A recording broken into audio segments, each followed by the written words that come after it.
Hello, everybody, and welcome back to Big League Breakdowns. Today, we are going to be discussing should the MLB implement a free agency deadline because it is January 30th as it's recording. We have had some big signings, of course. Juan Soto goes from New York to New York. We've had a couple other things, Roki Sasaki, all this stuff.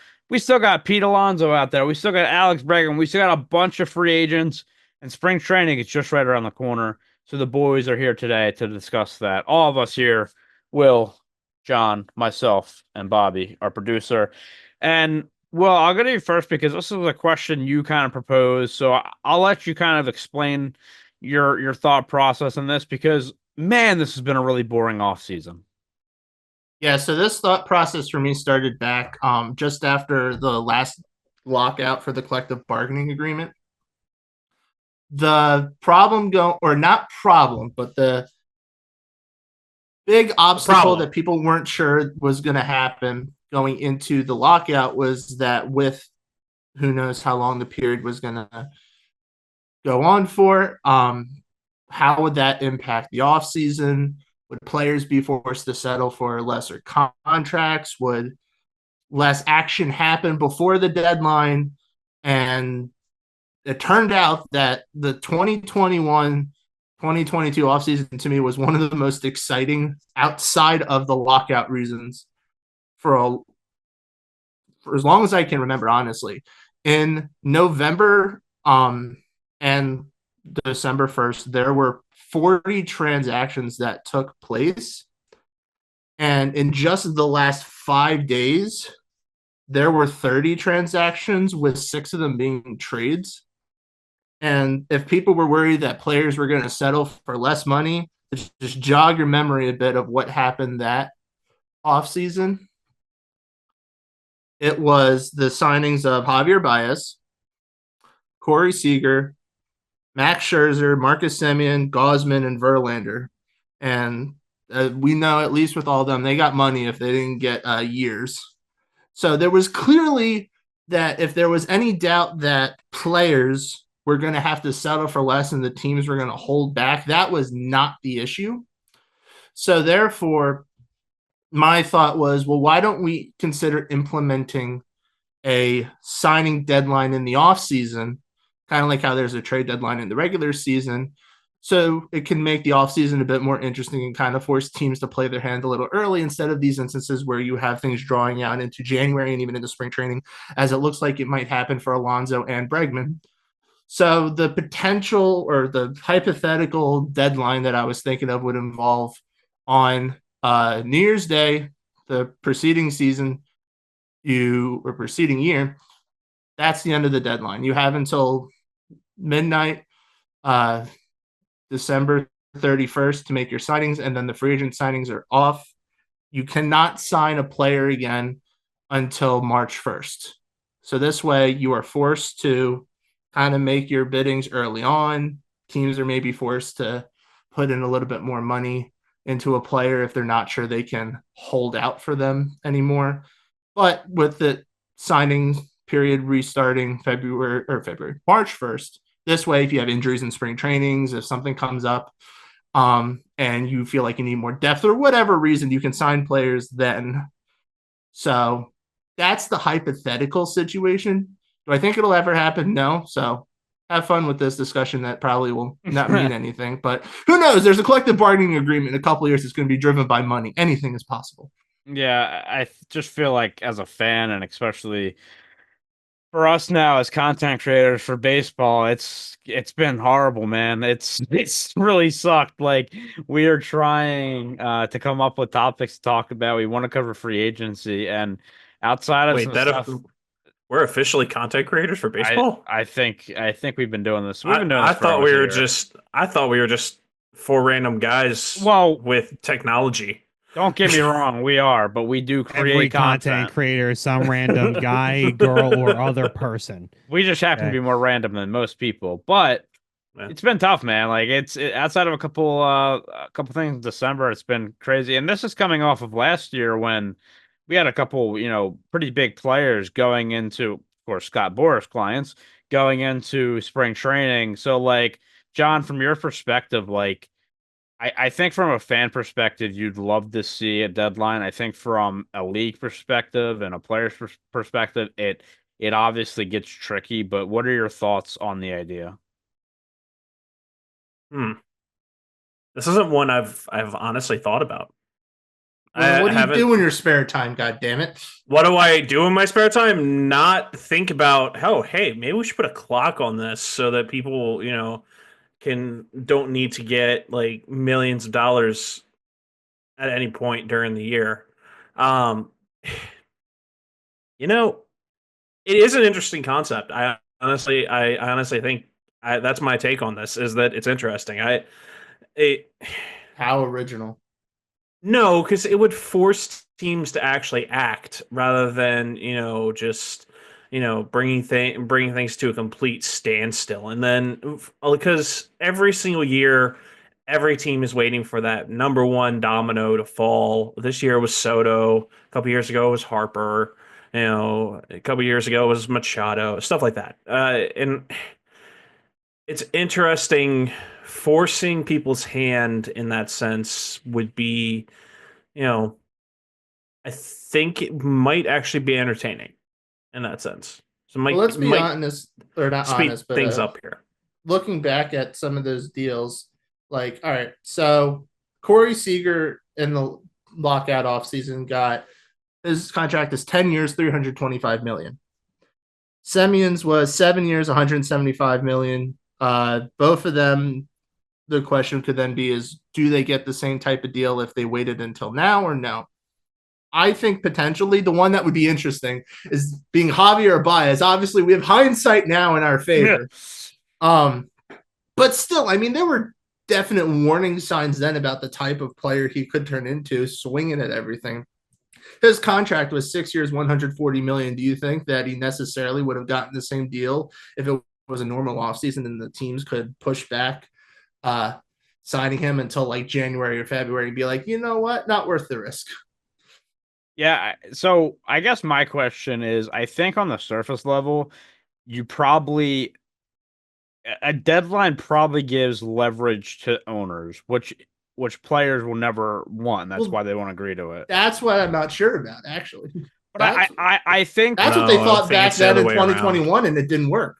so. I think if there was a deadline, so like let's like change it. So instead of having like you're saying, okay, January 1st you can't sign and March 1st you can sign again. Like if they had it where like after like a certain time, I don't know, say like February, whatever, that you couldn't sign players again. Um, I think obviously that creates leverage for the owners because like, all right, as a player, I got to get this deal done. But like, if it opened up again around March when spring training's starting, it's like, okay, I guess from a player's perspective, you're not like that far behind. Of course, like you still got to get the deal done, but to me, on the surface level, it would be you're giving leverage to owners because players feel that they need to sign. There's a deadline to do it, so there's not time like teams have now, or excuse me, players have now, like Alonso, where you're dragging it out and how much money can I make? And I can meet with this team and this team and this team. So I don't know.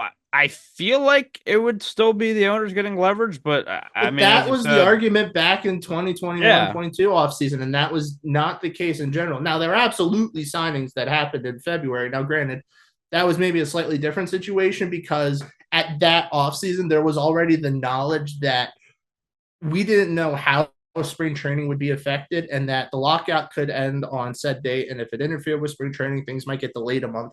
So it wasn't like, all right, when the lockout starts, it's going to be spring training and who knows how things will play out. So teams already had that knowledge of, all right, we have a month to kind of get our shit together before we need to really kick it in the gear. So my thinking is because that offseason showed that what you had just said actually proved not to be the case, that maybe really it does actually benefit the players more than we realize because there's these names out there that people want to they want to lock down their problems early on. And so therefore they're not trying to like drag on these conversations and try to get it in their favor. They're more worried about we need to get our team together now instead of later.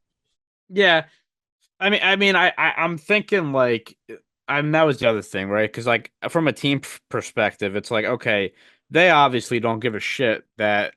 I mean, maybe they do because again, maybe you're dragging out these conversations, which is pushing your price up as a player. So maybe they want to put a stop to that, but they also don't care from fan perspective. Like, oh my God, it's been such a slow off season.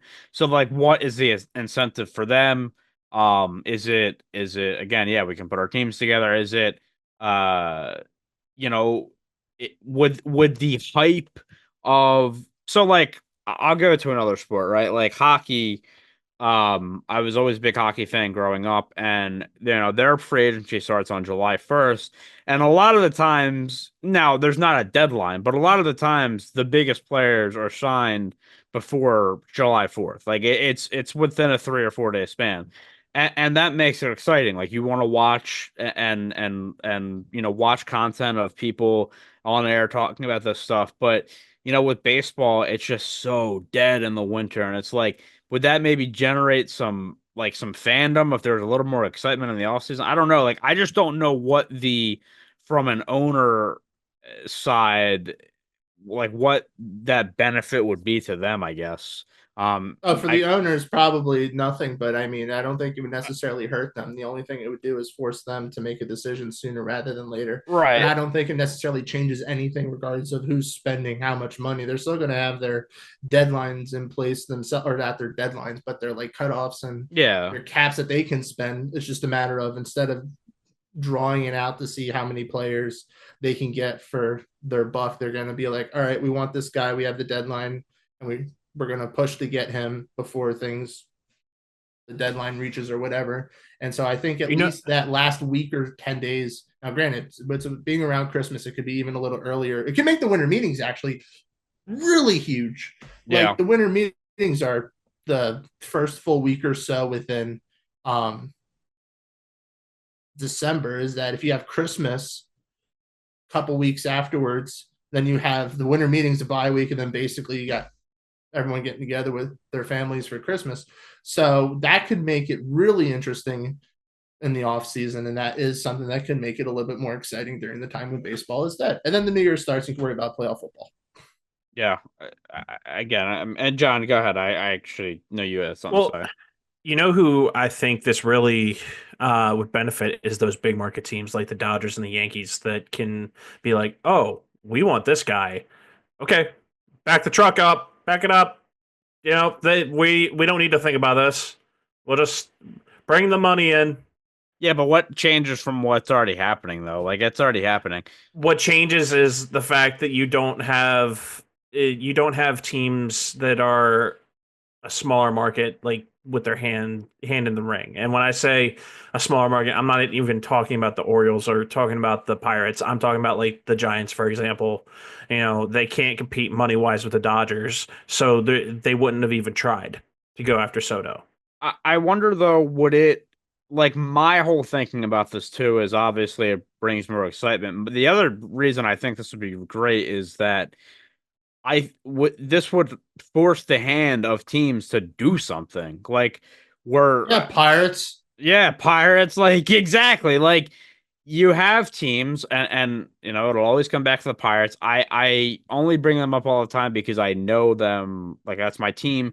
I know there's probably other teams that do this, but they wait as long as they can, and they go for the scraps. And players will sign for less because they want to play. So that's what they do. So the cap, that deadline puts the emphasis on, okay, like we actually have to sign people and we actually got to pay money. Like we can't pinch pennies here for once. And I think that would be the other positive to it. So again, who does this benefit? Like, will this ever happen? I would find it hard to believe, but it feels like there could be some benefit, but I'm sure either side, either the owners or the players are going to be like, yeah, screw that. Like this is not good for us. So, it's a tough kind of line The to draw. only way this could potentially gain traction at all, and that's if there's another lockout, which there most likely will be, in the next collective bargaining period, and so got to wait another off season, or really another couple off seasons. But Yeah. when you get the collective bargaining period reaches on December 2nd, 2026, and not if, but when there's no agreement in place, we're going to go through this entire process again. And so, I mean, we could try to pull up on a phone quickly to see who the big free agent signing potential players are. And you might get another period where around Thanksgiving, it's going to be an absolute flurry of signings before, or it won't be.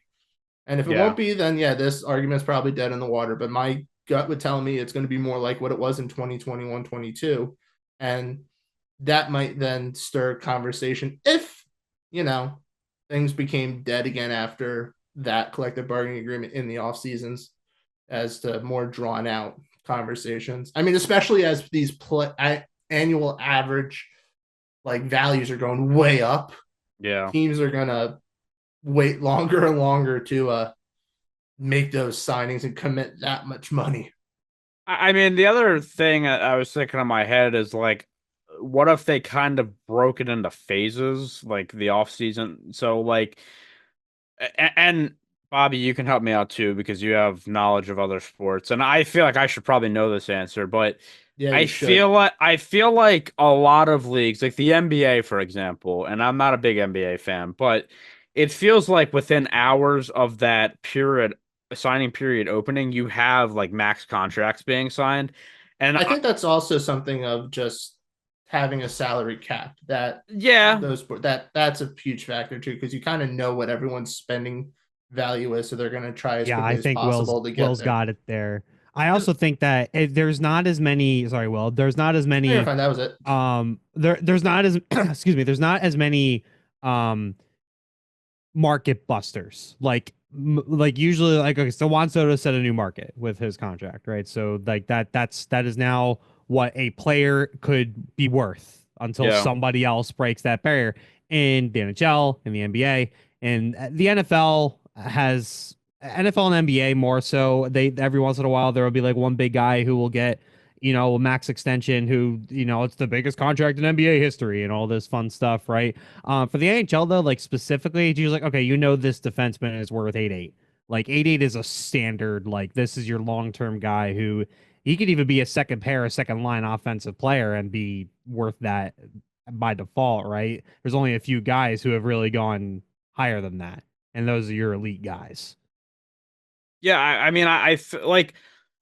My other question too is I don't know what the league rules are in terms of like negotiations between player and team before the period starts. Like I'm assuming most leagues you can't talk to players before that happens, but it seems like you have a lot of deals that are kind of already etched out in like the NBA, somewhat in the NHL.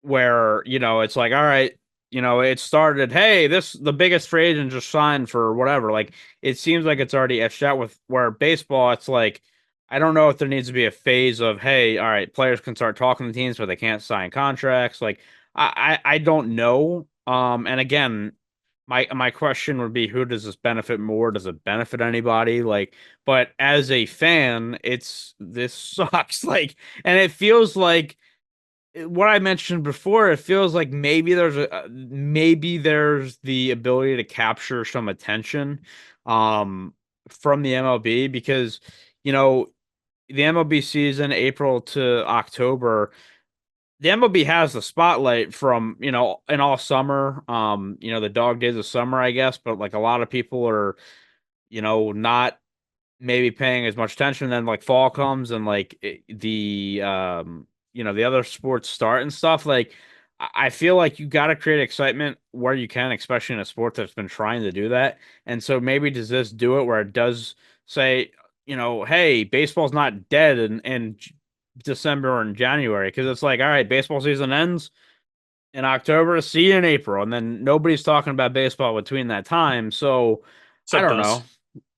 Except us, because we I have mean, I nothing mean, to I have do. really, nothing better I to really do with think our it lives. benefits teams overall, especially teams that like they're not like guys like the Yankees, like your top market teams, right? I think this benefits kind of everybody who's kind of in like the middle, who's like they have the money to spend and will spend it, but not necessarily they're not the Dodgers, right? So they're not splurging on everybody because it's a very possible that like, okay, there's a player in the market who's worth a lot and certain teams down the middle want him.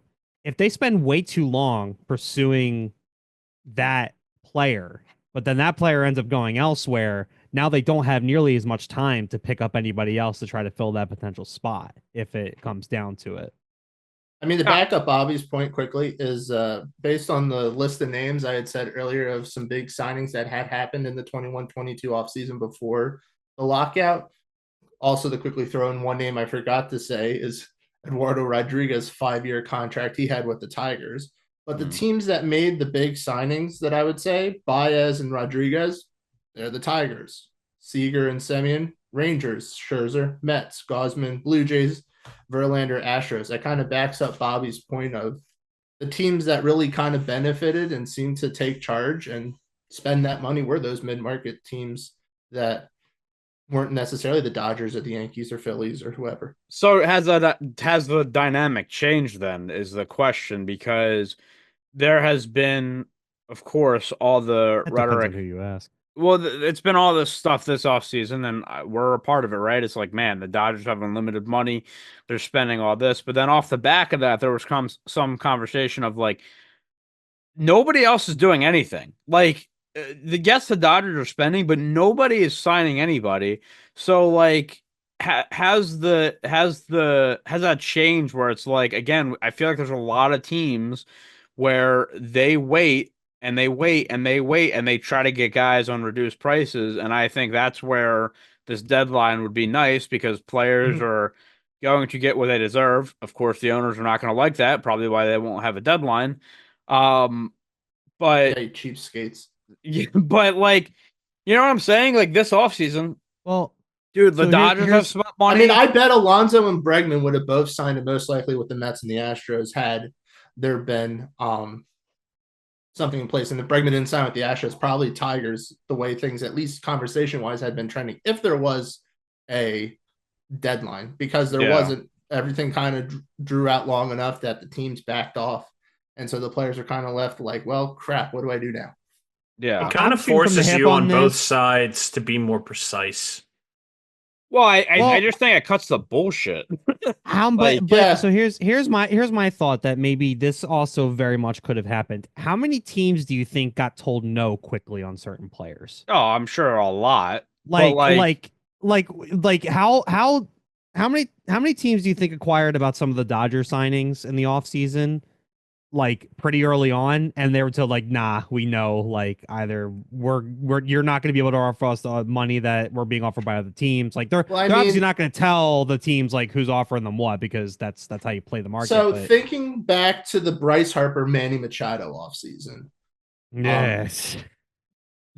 So the thing about that one, of course, it was drawn out like crazy for both of those players. They're But tracking in Harper's flights, situation, man. in Harper's situation, he flat out kind of said what the process was at the very end. And he really was like, I didn't get a contract until like February 20th or whatever. And that's when he got like the Phillies first, the Giants, and maybe like the Dodgers or something. And that's when the like wheels started going. I think what happens is you have a lot of teams probably inquire on players at the beginning of free agency, or at least that's where you get the phone calls, and then the winter meetings are where those discussions start to pick up. But then for the most part, everything is dead. At that point, you're just from a player's mindset, know who's interested, and you're just waiting to see who reacts. And the thing is that becomes then the dueling matches. The owners are looking at one another and trying to figure out who's going to be the first one to make a move, and then they decide whether to throw in their pieces or not. And in the meantime, they might just be like, you know what? They pivot somewhere else. They decide they don't want to wait this out that long, or they want to, or there's other ways they want to spend their money instead of wasting their time this way. So I will think say part of a it quick is just, that. What? a quick addition to the Bryce Harper thing, though. Part of it too, and he kind of admitted this, was he was waiting to see what the Nats were going to offer him, because he was, before he got into Philly, he basically said that he was fine to stay there, and he actually kind of took it to heart that they never really gave him a worthwhile contract to even consider. I mean, didn't they offer him kind of like what they They did with lowballed Soto, the and it was like a shit out 10, of him. but it wasn't it like a 10-year, $300 million contract they offered him I didn't think before it the was that high. offseason, I thought and that was it. they were lower than that money wise. I'd have to go back and look. I just remember him saying at one point, like one of the earlier press conferences, was as soon as he signed with the Phillies, that like he said he was prepared to stay in Washington, and honestly, that was probably his I mean, preferred spot. his speech upon signing was, "I'm here to bring the Nationals a World Series trophy," and look what happened. Yep, The he Nationals won a definitely World did Series that that year. without him, and I hate everything about it. 10 years, 300 million. Yeah, that's what Yeah. they offered him. Wow. I mean, Curious yeah, what else was in there? I don't know. Like I said, I'm bringing this offseason into it because it's very similar to last year in terms of Because we it have. sucks. I mean, it I've does. never felt so dead with baseball for a while. Yeah, Like, there's always some excitement or something. I have nothing other than just dude, we even got hopefully we win excited. next year. We even got excited with the winter meetings, and like there was stuff that happened, but it wasn't like stuff. Like we expected more.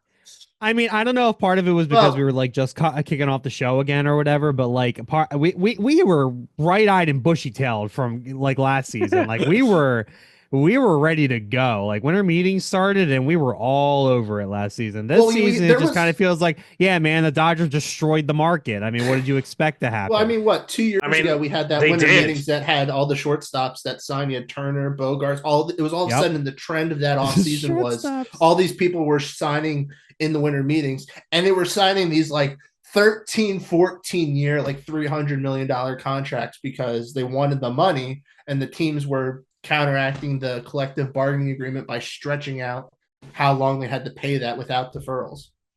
Do you think this comes up in CBAs? Like, I know not at all. Yeah, I mean, there's other stuff to talk about, I guess, but no, because the players have all the advantage in these conversations, like throughout the season. Like the longer it goes, the better it is for them. Yeah, that's what I'm saying. I don't know if players would feel that way anymore. At least if you're under Scott Boras, the longer you wait, the more you get screwed right now. And the worse you play. I think right now with the collective bargaining agreement is they're so like focused on a salary cap or revenue sharing or something that is like all the owners are focusing on. And then of course Tony Clark and the Players Association is like, how can we get the most money?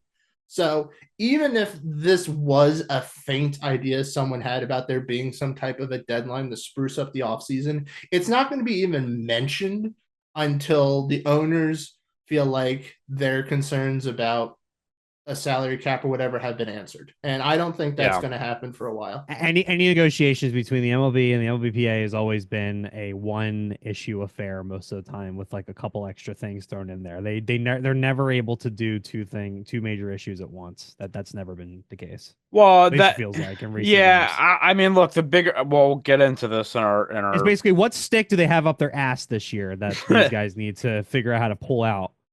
I was just wondering, like, all right, we had last year where this was a problem. We have this year where this is a problem. We'll have one more off season. Like, if next year, if we have the same thing where negotiations are being drawn out until spring training, is it something where maybe, okay, the CBA is now up, let's talk about it. Excuse me. But, of course, there's going to be other things. But, yeah, I don't know, man. It's just, as a fan, again, we want more. Will is by far the biggest baseball fan I know, I believe. I'm trying to think of anybody else, but I think it is him. And this man is like disconnected from baseball right now. Like, that's how bad it is, dude. Like, we gotta. I went a month without playing MLB The Show. Do you know how terrible that is? Yeah, I mean, it's rough out here, dude. Like, yeah, Will's the whole reason this show even exists again. That too, like that's also part of it. This guy just wanted to yap about baseball. That's all he wanted to do. This man wanted to sit in front of a camera and talk baseball. Yeah, and now look at him. Look what the Dodgers have done to this man.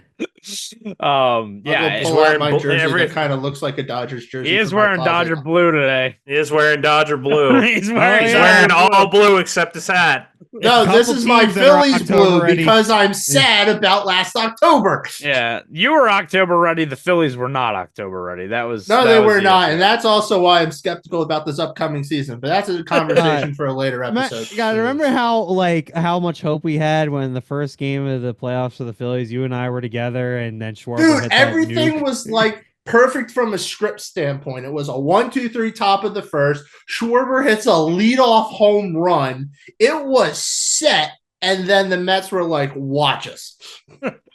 Tyler, Yes. I don't want to hear their struggles. I mean, I don't want to hear it. Don't either. Your owner is crap, John. He hasn't, or not owner, your GM. He's done crap this offseason. Your team Hey, can you talk shit about our owner? I'd like that actually. Well, your owner has just been crap for so long, like it's expected of him. Elias has been building up the team nicely, and this offseason he's like, I'm gonna chill. Dude, they were like, oh my god. I'm just so confused with this offseason with the Orioles. I was laughing because they were talking about what was happening at Pirate Fest, and apparently he was talking and stuff, and he was just getting absolutely berated.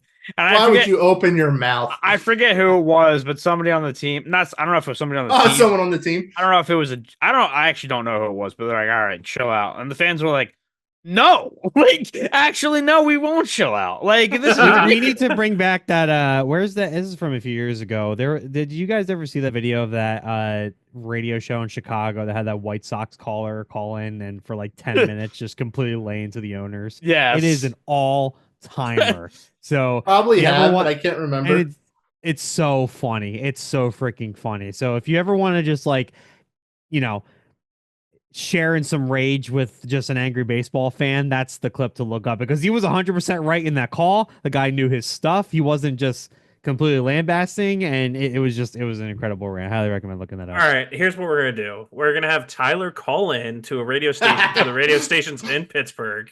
And we're gonna have him berate them and the owner for their terrible play in I'm gonna say third week of April because after that No, well, we're good. We're good in the first 2 weeks of April. Remember, we'll be like 10-0, and then they'll start hot, and then they'll 60 quit. and 100. I'm projecting another perfect season out of the Pirates again this year. Don't you worry.